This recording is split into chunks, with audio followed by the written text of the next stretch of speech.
Hi, welcome to Munro Live Podcast here.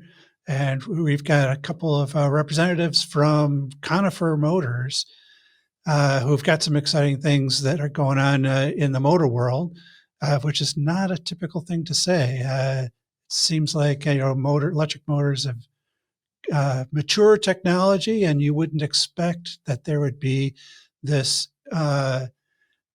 massive eruption of new ideas in the last couple of years. And so we're seeing that Conifer take some of these new ideas and run with them and form a whole new company to manufacture these new motors. So it's an exciting development. And so I wanted to give you guys a chance to introduce yourselves. Ankit, you want to get started? Yeah, thank you for having us on the show, Paul. My name is Ankit. I'm one of the co-founders of Conifer. Both of us are based out of the Bay Area. That's where the company is headquartered. And we are in the business of making electric powertrains, or as we like to call it, electric engines, which is motor, inverter, gearbox, control software as a system, and focused on under 30 horsepower as a category. And as Paul was saying, it's fun to do interesting things in unexpected areas. And we're getting a lot of interest from the market. So looking forward to having this conversation and chatting more broadly. All right. Great. And you want to go ahead? I'm going to mispronounce your name. I'm sorry. No, that's fine, Yateendra. I think, in fact, although I'm from India, Americans say my name better than Indians for some reason. So don't feel shy to say my name, Yateendra. So Yateendra, is that? Yes, that's right. That's right, Yateendra. So yeah, I'm the motor guy. I've been working on electric motors for about 20 years now, and this was, it's like a dream of, is there a fundamental place to innovate? Like, is there margin in how motors are made and how they perform that you can think from a clean sheet perspective? This is something I've been thinking about for a couple of decades now. And I used to work at Lucid Motors before this, where I led. First I wrote the controls software for the motor, the core controls for the motor in 2019-20, and then I was leading the motor hardware development team from 2020 to 2022. Before that, I've been since 2006 worked in two-wheeler companies making motors. Did a PhD at Texas A&M with one of the best renowned professors in the area of motors, Professor Toliat. They're still doing very good work over there. And worked at Apple in their not so secret SPG, Project Titan, for a brief stint before I joined Lucid in 2019, and started Conifer alongside Ankit with a vision that if you have a clean sheet, no constraints, what application, what materials, what would you do with motors? And that's me. Well, and of course, as luck would have it, the market has taken a huge blow with everyone, when they're looking at powerful compact motors for the past 2 decades, have been focused on rare earth magnets, and the sudden threat of not having rare earth magnets as available as they have been in the past makes people have to rethink, what are we doing with motors? And along comes Conifer with the answer. Could you talk a little bit? One of the things that I wanted to ask about is ferrite permanent magnet DC motors have been around 50 years. And so how is this motor different from the typical permanent magnet with a ferrite magnet type of DC motor? How is this approach a little different from that? So that's a very, very good question. If you see a ferrite DC motor, the ferrite magnets are on the stator on the outside, and there's a lot more ferrite magnet than you can include in a radial flux. Typical PM motor, a PMSM motor. A PMSM motors typically have in-runner rotors, and there are examples of outrunners as well. Now the DC motors, the ferrite DC motors have kind of matched up with the induction motors, but what nobody looked into is like, is there a geometric arrangement of these ferrite magnets on the rotor that would allow you to amplify torque and performance, and that was something which one of the fundamental principles of when we started the company was like, use readily available clean materials as much as possible, and minimize scrap, minimize process. So with that perspective, when we saw the simulations in electromagnetics, that allow you to get almost close to the torque of a traditional looking, IPM of that size, but using ferrite magnets, you're like, aha, this can actually, Yeah, be that is the competitive. aha. Yeah. If you can sort of match the kind of torque and power density of a permanent magnet motor using neodymium magnets, but you can do it with much cheaper ferrite magnets. That is a game changer, I think, in the motor business. And so, And just to add to that, Paul, if you look at rare earth magnets, like ferrite magnets have been produced for a very long time, as you referred to, from motors that have been using ferrite magnets. And rare earth magnets sort of appeared in motors maybe 35 years ago, and slowly seeped into every kind of motor. I mean, it's not just traction motors. Today, it could be in your washing machine, it could be in the pump that you're using, it could be in the fan that is cooling your data center. So everywhere, and people almost mistake it as, but we only import this many tons of rare earth, because rare earth is the spice that makes the magnet stronger. So it doesn't have to be the quantity of it; it's the bare presence of it. And so it's almost like we've gotten addicted to using rare earth, and we got to figure out an antidote for it, wherever you don't need to, wherever you're not using that absolutely crazy power density, if there's a way to beat that, then that is a good solution for the world. and I love the approach that Conifer has. It's really it's quite parallel to the Munro Associates approach, where you were thinking of a manufacturing process up front in the design. So if your design is easy to manufacture and can be manufactured with less expensive tooling and equipment, that opens up a huge realm of possibilities of automating portions of the and doing things that in low cost environments where you may not have the infrastructure. So all of those possibilities come about when you consider the manufacturing process in tandem with the design. So it sounds to me like that's the kind of thing, the approach that Conifer took in developing this motor. Yeah, absolutely. So process and materials first, and followed by design. So the design was inspired by available materials and simple processes. And one of the inspirations we took, if you have seen one of the battery cell manufacturing videos, where the number of start stops of the machine is once you start winding the cell, it doesn't really start and stop, and it's a very I would say non-intersecting smooth geometry between the anode and cathode. It's a roll, and you only start and stop, like that's it. There's no if you look at the winding of a flat wire traditional bar wound motor or hairpin motor, each pin is essentially bent individually into a complex shape, and you could have pins of 16 different shapes in a motor, which are individually bent and inserted, and you need a certain temper of the copper in order to hold the shape and insert it.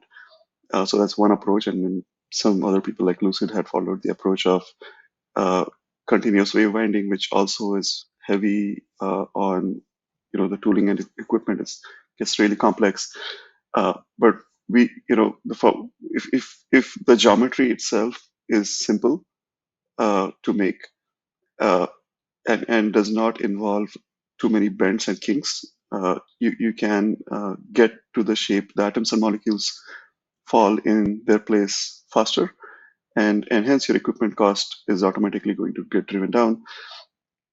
So if you compare our equipment costs, and we do equipment design in-house because that kind of equipment doesn't really exist out there for motors yet, and we, not just because we do it in-house, it's cheaper, it's just because fundamentally it's like winding a battery cell, So that drives the cost of equipment to a fraction less than 5 or 10% of what a normal motor winding line would cost. So materials and process both were the driving factors to come to the design. Yeah, when I think of maybe our listeners may not be so familiar with exactly how motors are made traditionally. We've mentioned the winding process for the stator or the armature in a DC motor. And yes, it requires expensive equipment that only a handful of companies are making, and it takes up quite a bit of floor space in a plant. And so that puts a threshold, minimum volume in order to justify the cost of all this equipment. And it would be just such a game changer to be able to come up with a manufacturing method that requires less expensive equipment, because then you could address lower volume markets, and it opens up a whole new custom motor market that I think Conifer may be uniquely positioned to be able to go after. Yeah, and you made a very good point around supporting many different smaller volume or different kind of motors. A big advantage, to your point earlier, if you invest in a 200,000 motors per year sort of line, and your initial utilization is 10%, and then slowly you're ratcheting it up, your ROI is very poor on an investment like that. So not only we wanted to make it capex light, Paul, we also wanted to make sure that on the same line, you can make multiple sizes and multiple types of motors at the same time. So we are as toolless as a motor line can be, and that allows not only a lower amount of investment, but a better diverse set of customers and products, which means you get your ROI much faster. Yeah, that is the business case that people have been looking for in the motor business forever. And if you were trying to compete against the companies that are tooled up to make millions of motors, then the way to do it is with flexible lines that you can get in on the ground floor. That's so that's the windings aspect. The other big impediment in a traditional motor, and I happen to have, we do teardowns here at Munro, so we have lots of motor parts. And so I just grabbed one of these on the way in. This is a motor lamination. It's made of steel and it's really thin. What you do is you buy a big stamping press and you bang these out. The press takes a huge amount of floor space and energy to run, and it costs a ton to buy these presses.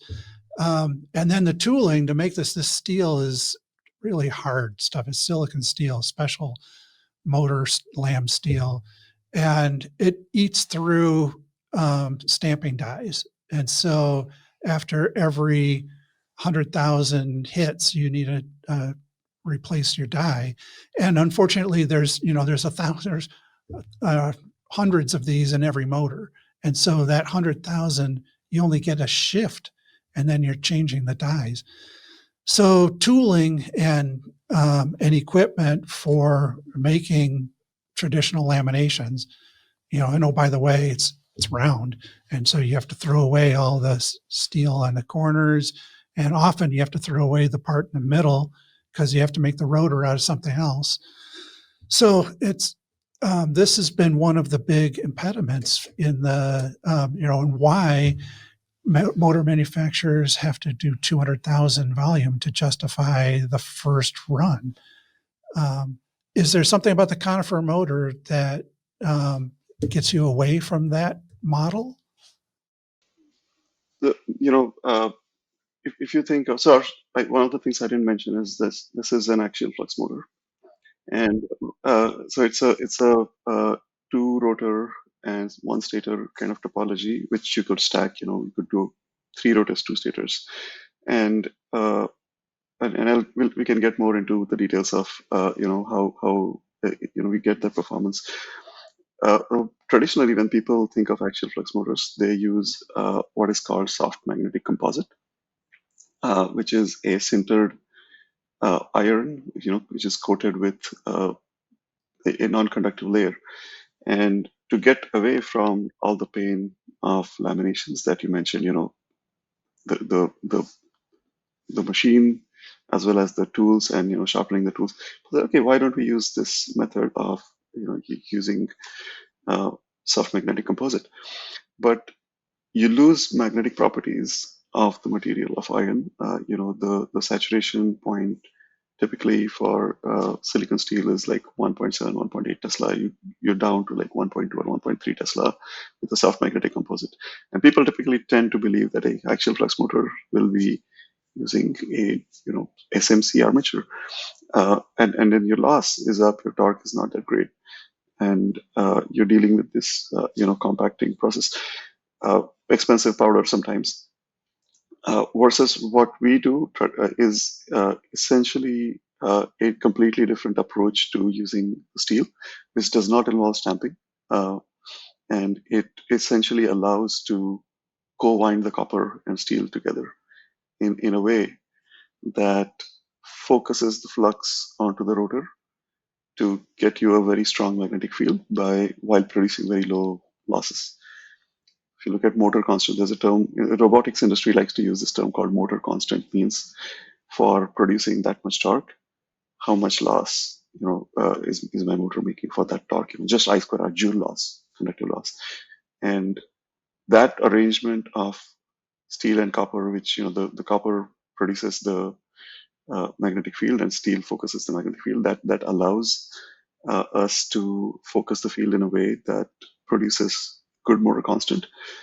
And in conjunction with that, when you spin it faster, your eddy current losses and hysteresis losses in the stator, in the armature, because of that changing field produces eddy current losses as a reaction inside all this metal in the armature, is still extremely or lower than a traditional motor, because there is no yoke, there is no back iron, and the amount of silicon steel we use. So for the same application, same motor, I would see something like 24 kilos of steel going into the process. I'm not taking scrap, scrap reprocessing is a different topic, but let's say how much silicon steel goes in. Most of the cost is in the silicon steel. Where 20 kilos is used, we use something like 0.6, 0.7 kilos of steel. So it's 5%, or in the realm of 5%. Much less steel.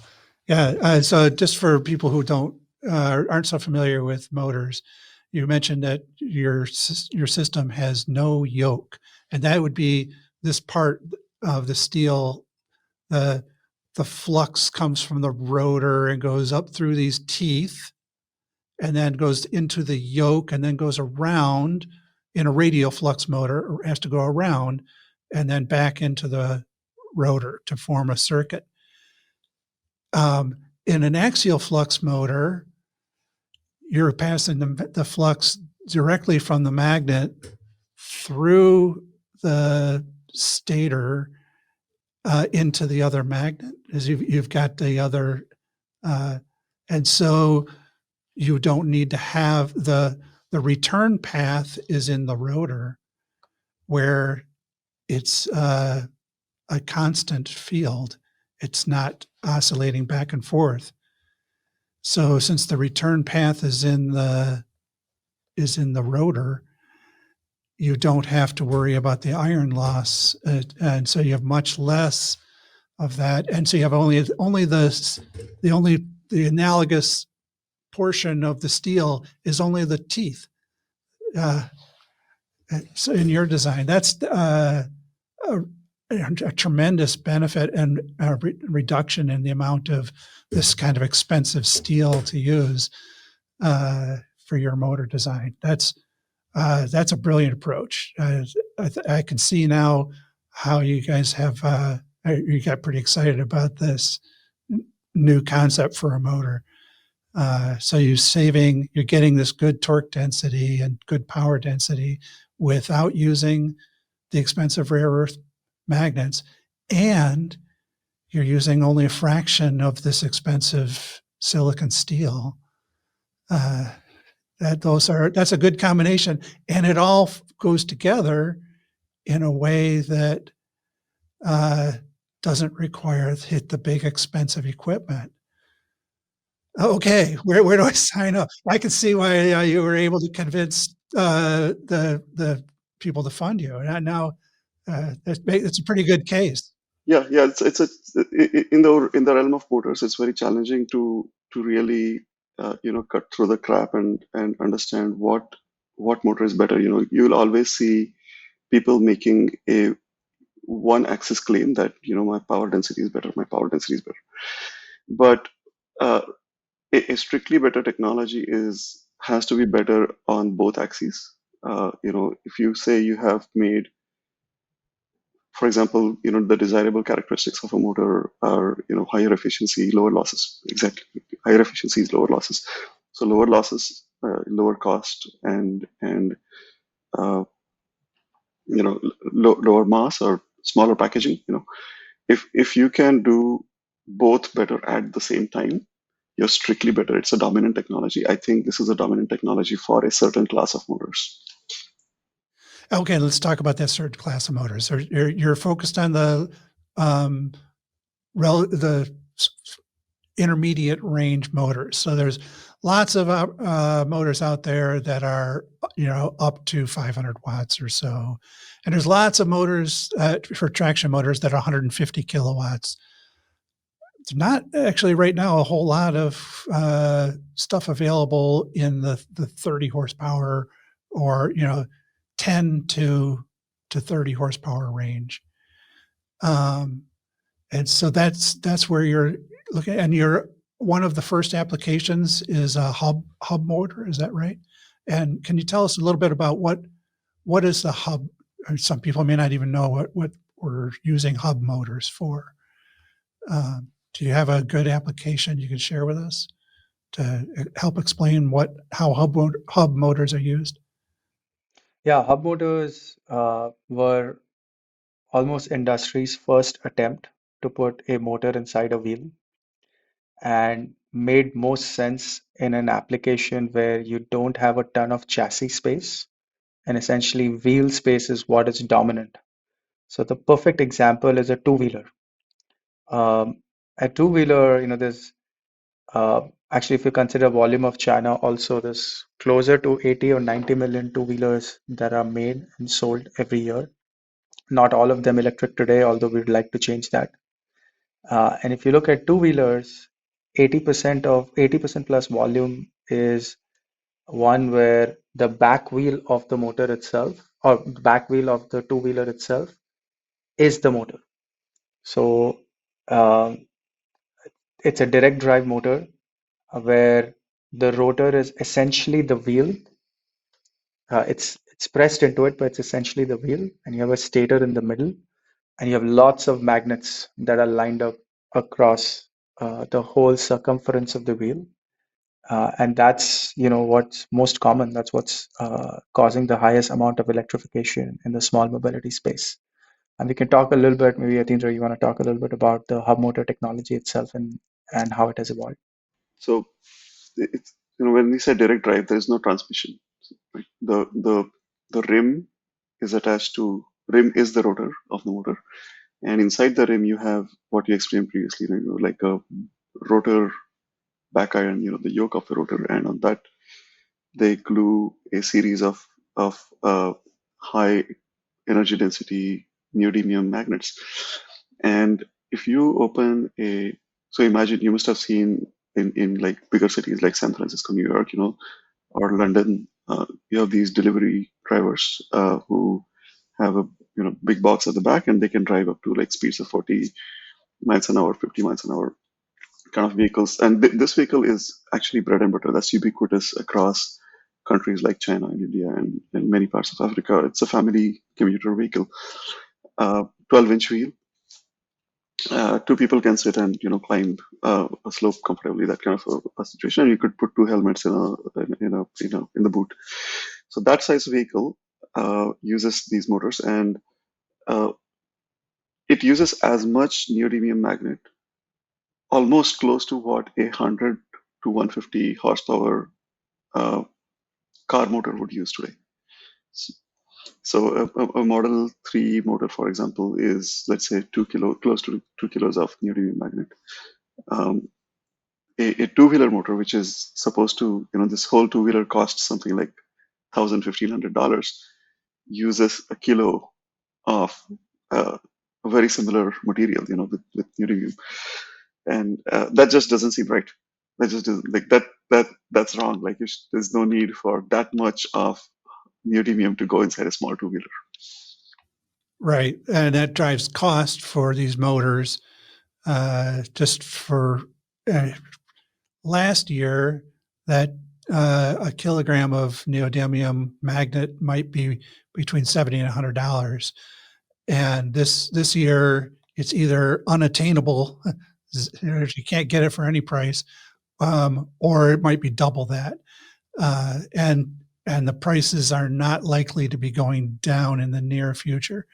So yeah, as soon as you're looking at putting 1 to 2 kilograms of neodymium magnets into what is supposed to be a low-cost vehicle, right, a motor scooter, then things start getting, the business case for the whole vehicle starts to look pretty iffy. And so I'm sure there are people looking for alternatives right now for that type of a vehicle. So hub motors for motor scooter type applications. So things that can go up to 45, 50 miles an hour and are exactly perfect for city transportation, where billions of people live. Yeah, we all are big believers in the right in-wheel motor solution, in-wheel drivetrain solution. If you actually, the ideal world, and so hub motor had the right idea to actually put it inside the wheel so that you now leave chassis space for storage or additional batteries or whatever have you.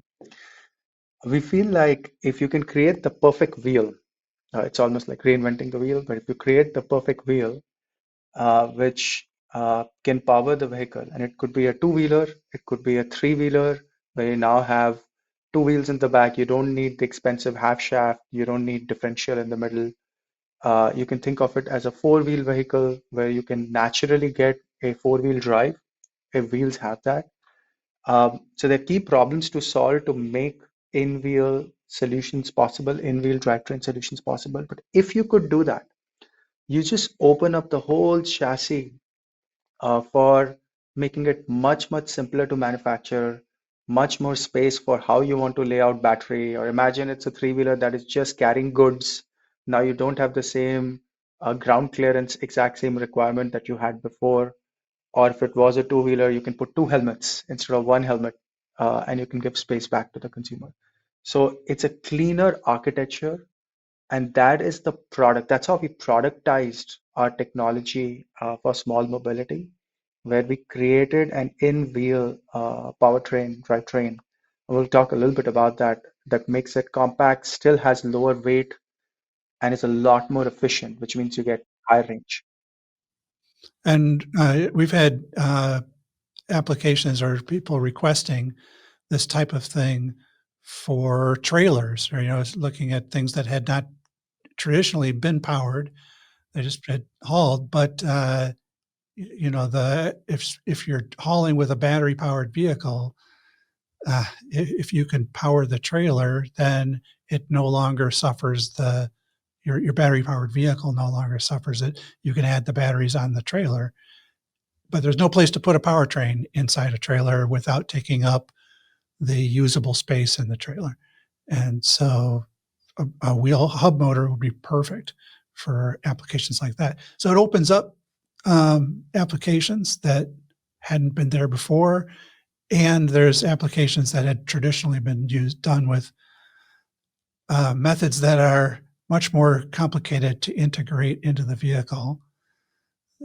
So it adds this extra dimension there. So that's, I mean, the possibilities are endless with a good hub motor. And I think you've got a good place to start with focus on the two-wheeler market, because you could go an awfully long way without exhausting that market.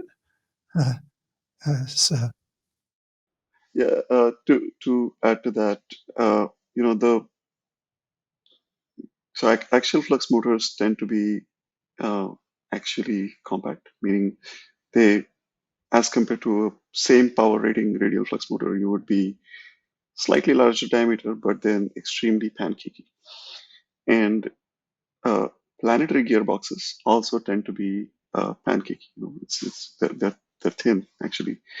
So if you combine an axial flux motor with a planetary gear set, you know, in the with shared oil cooling and a single cavity housing, that can create a actually compact solution with a coaxial output.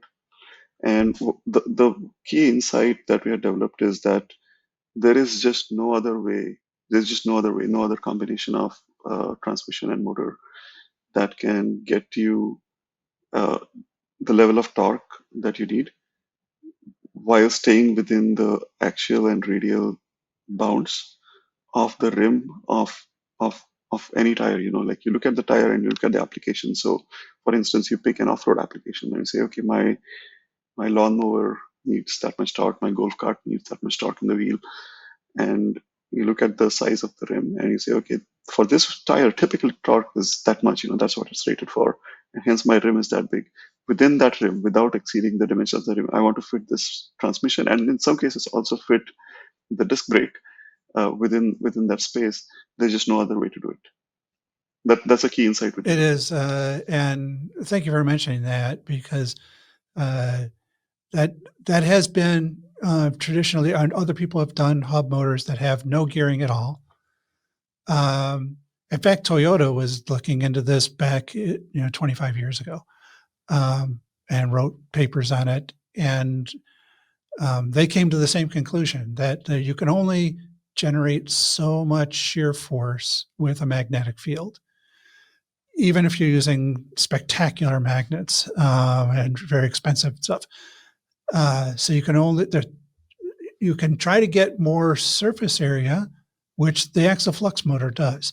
So that helps, but there's only so much space inside of a wheel.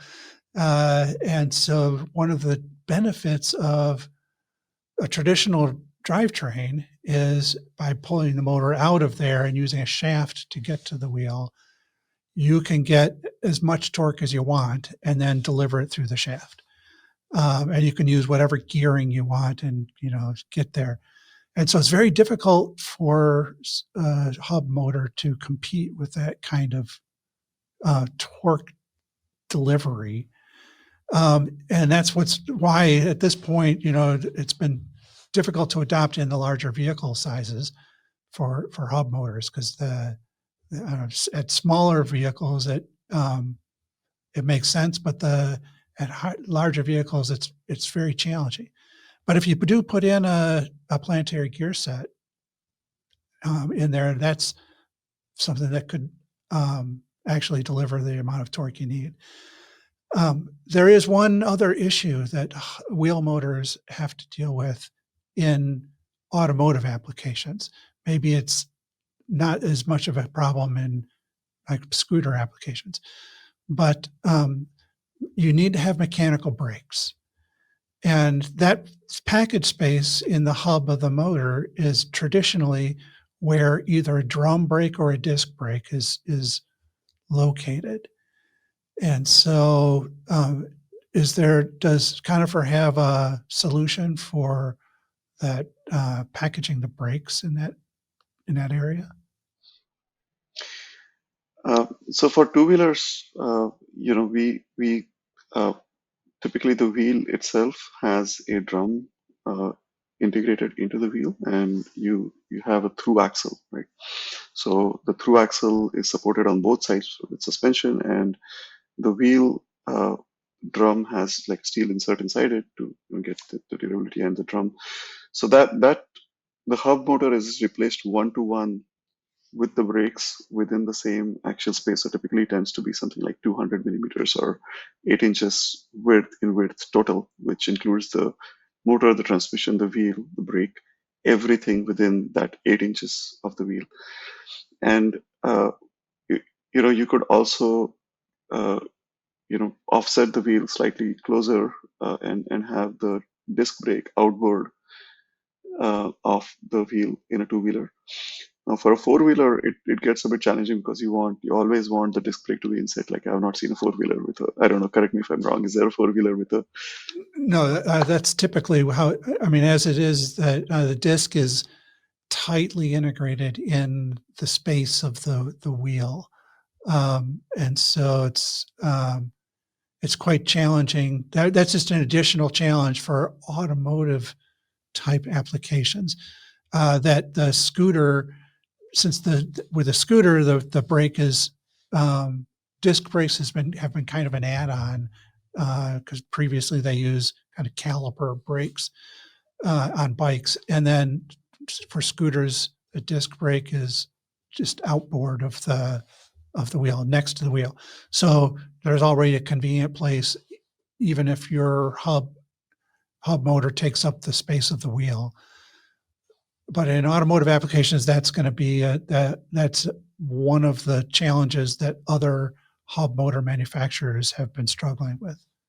Yeah, and when you look at a four-wheeler, so we have explored even with the Ferrite itself, if you can get to a small, like a K car kind of car, it is the corner unit. So you call it a corner unit. The corner unit, because it's not just a motor at that point, you're also providing support to the suspension, and the steering rod is so it's a combination of a drive unit and a strut and suspension rod support and whatnot, and that's all with the brake trying to fit inside the compact space of a wheel. Still, it depending on the tire, you may be restricted to using certain width of the tire in that case, or you may be slightly protruding out only so much by an inch or two inboard of the rim. But still, it is possible to integrate all of that. So the structural part for the strut, the motor, the transmission, and the disc brake within the wheel. And we have done some paper studies to kind of prove that. We are yet to build one, and that's something we look forward to. But like you said, the two-wheeler market is still endless, and like still a lot of opportunity for us to grow there. Well, that's fantastic. I wanted to actually take a step back because the personal stories of you two guys, something that I'm envious of, and it's something that a lot of our viewers, I think, could learn a lot from. And so my feeling is that you both had previous positions, and the pedigree with learning at Lucid, the business of making cars and powertrains, and Apple, the Apple Car project. But leaving that environment of a corporate job, even from a company that's sort of entrepreneurial like Lucid,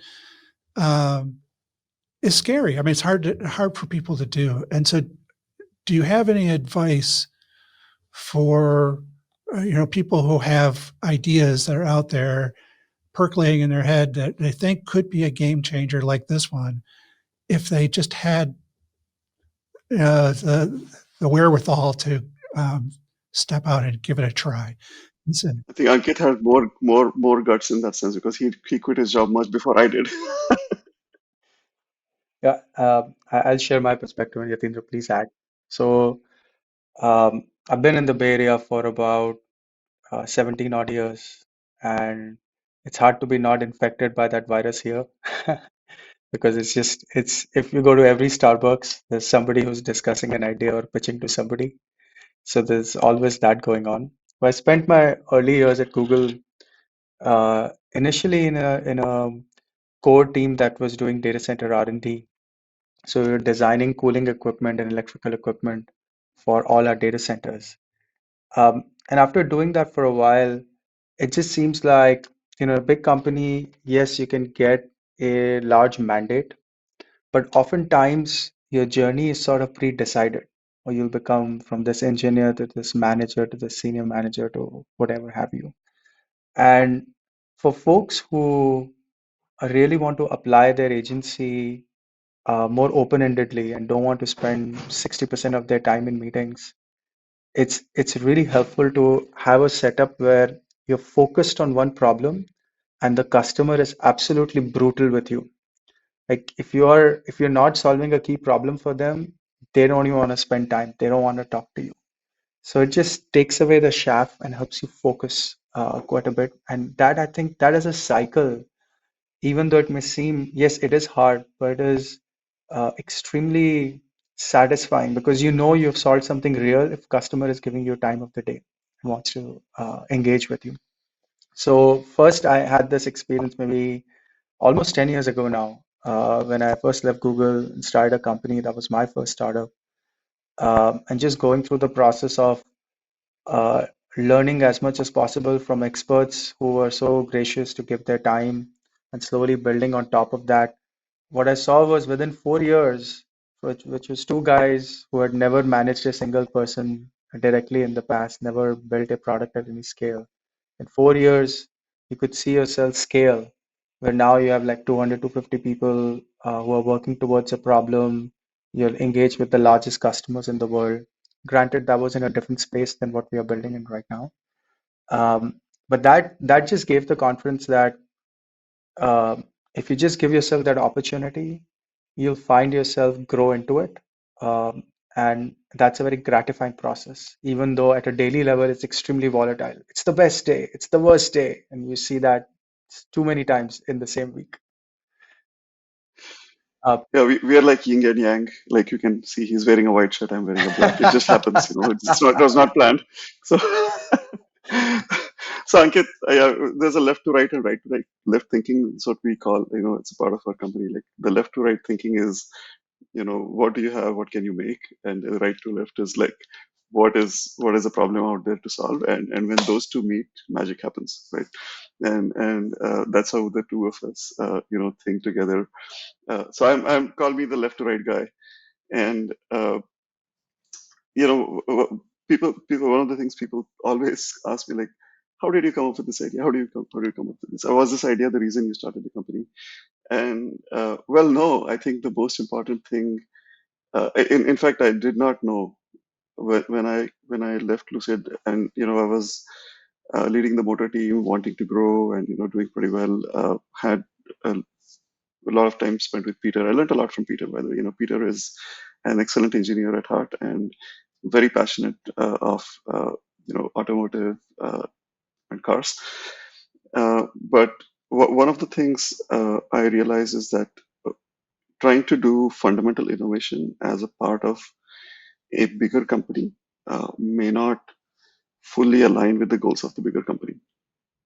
So let's say if this particular idea had occurred to me at Lucid, and it did not, by the way, I didn't know exactly what problem I'm going to, how I'm going to solve the problem, but I knew that there's a problem to solve. But let's say I did, come up with this idea while I was at Lucid, and I set up a time with Peter, and I said, "Hey, Peter, can you give me a lab and resources to do this?"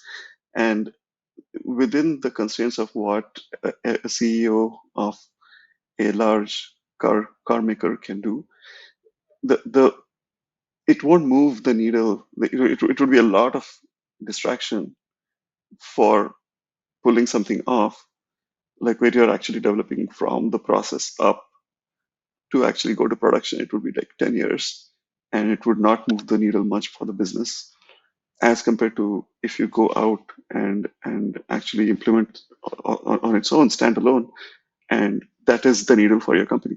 That's all that matters. That's the bottom line of that becomes the bottom line of your company. So as long as you know that a problem statement exists, and that's the most important thing that I got to learn from Lucid, is that there is the cost of equipment is high, the supply chain is messy for motors, and there is definitely a margin and a huge problem to solve for the industry. And if certain bottlenecks are removed, we can contribute and fuel the transition to electric in certain areas. And that was the reason of walking out. Like, I did not know how I'm going to solve it and where I'm going to apply it. Is it going to be cars? Is it going to be eVTOL? Is it going to be two-wheelers? Is it going to be industrial motors? Is it robotics?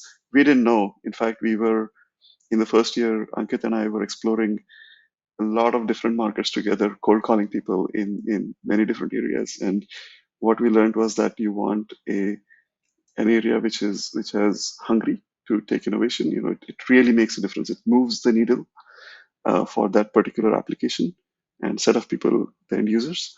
And we saw this coming from the two-wheeler market. We also saw the impact.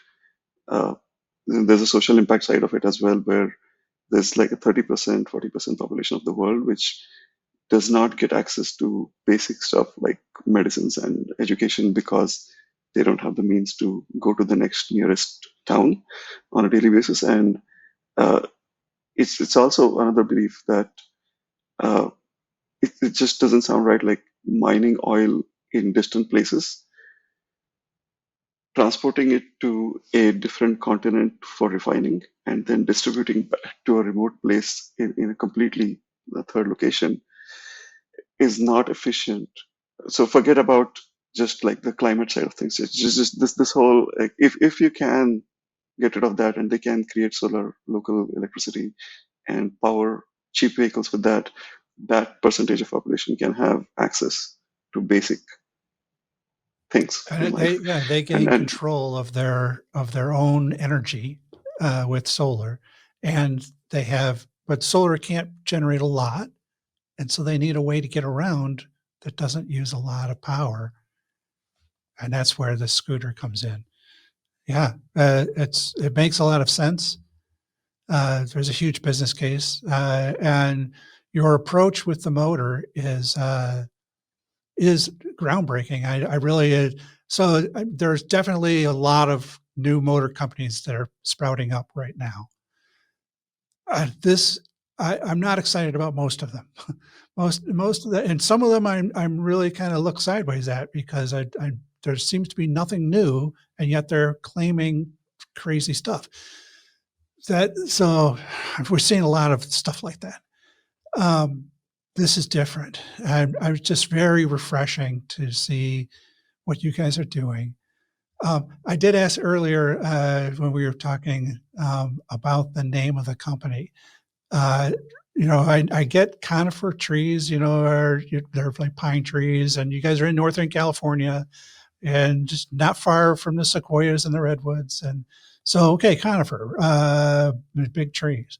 But I didn't catch the connection with motors, and particularly, motors that are using ferrite magnets. Could you let us know, tell the story of that, how you ended up with Conifer? well, we knew that it was going to be a motor company, and motors are, there is, by the way, an attempt for electrostatic motors. That's very good attempt by steel guys out there in Wisconsin, but everything else is magnetics, right? It's magnetics, that the magic that makes converts electricity into mechanical power and mechanical power back to electricity. And there are three ferromagnetic elements. There's cobalt, there's nickel, and then there's iron. So CONI and FE, and we just borrowed the R from the FE, ferrum, and that's Conifer. But there are many different stories, but this is the one I like the most. It's funny when you named the company, we actually we had a long list of all the potential names that we could do, but we just can't get rid of this name from our head. It just made so much sense for what we are building. And it's funny when you name something and then you wear it every day, it sort of starts to shape you. So you start thinking about, okay, even the colors of everything are conifer tree related, even the way we think about what does long term mean. All those slides have like conifer trees on it. So it's suddenly it's all around us and it's changing us. And also, the other thing we like is conifer trees are contribute the most to carbon sequestration as well. They grow really fast and sequester carbon really fast, and the whole tundras are filled with conifer trees. And yeah, we are a conifer, essentially. Oh, that's great. I think as a cute origin for the story. I had not guessed that cobalt, nickel, and ferrous, the iron, the three elements that have ferromagnetism that are used in magnets, and that's where you get your name, or that's a part of it. So yeah, I think that's cute, and it's catchy, and I agree that it embodies not just the motor but the mission in a really slick way. So anyway, I appreciate the chance to talk to you guys. It's really energizing for me to see guys doing living the dream and making it real, and in a space, the electric motor space, where things have been stagnant for 100 years. Someone coming along and mixing things up, and it's exciting to see. I'm really happy for you guys. Really appreciate you having us on this call, Paul, or having on this podcast. We've been, as they say, long-time followers, first time on the show. And it's also very exciting when somebody who really understands, like you just picked out that lamination, you understood every little piece of it and why it's a problem, because then the conversations go so much faster. You don't have to start from the beginning. So when we get kudos from you, we really take it positively. So thank you. Yeah, welcome. All right, we'll talk to you next time. All right. Thanks Take for care. joining us on Munro Live. Positively. Thanks for having us.